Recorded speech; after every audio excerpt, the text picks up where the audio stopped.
It's funny how perspectives can kind of alter and change our understanding and meaning on particular things.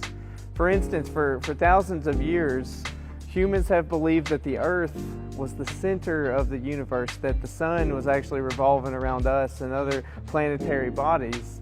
Yet, through the breakthroughs of science, we now know that the earth is actually the one that's moving.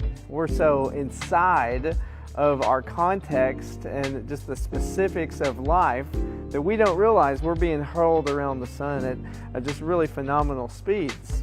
We even use language, right, that the sun is rising, the sun is setting, but we know that this is language that was borrowed from another time. It's funny how the Bible, in the Old Testament, we get this perspective of God, that God has been angry and wrathful, and when we get to the New Testament, we need Jesus to kind of cheer up old dad because he's been grumpy throughout the whole process of the Old Testament and over that history of time. But we see in Jesus that God has always been a God of grace, a God of love, a God who is bearing the sins of humanity in order to shift our way of thinking, to help us to be transformed into that peaceful mindset, that harmony that God once imagined for us. And we see a new perspective in Jesus Christ. God never changed. Our perspective of God is one that's changed. In Genesis chapter 6, we see the narrative of the flood.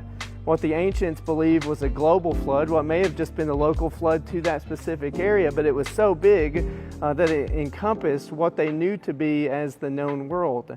And what it looked like was that God had just let the floodgates open and allowed that to destroy the wickedness in creation. But in Jesus, we see Jesus at work actually baptizing the earth, bringing about this renewal and rebirth of the opportunity on the earth, and this ark, right, that carried us from the old world now to the new world. We see that in Jesus Christ being the one who is in that, even all the way back in Genesis, at work. And we're going to see that this Sunday as we continue this series of Jesus in Genesis. We hope to see you there.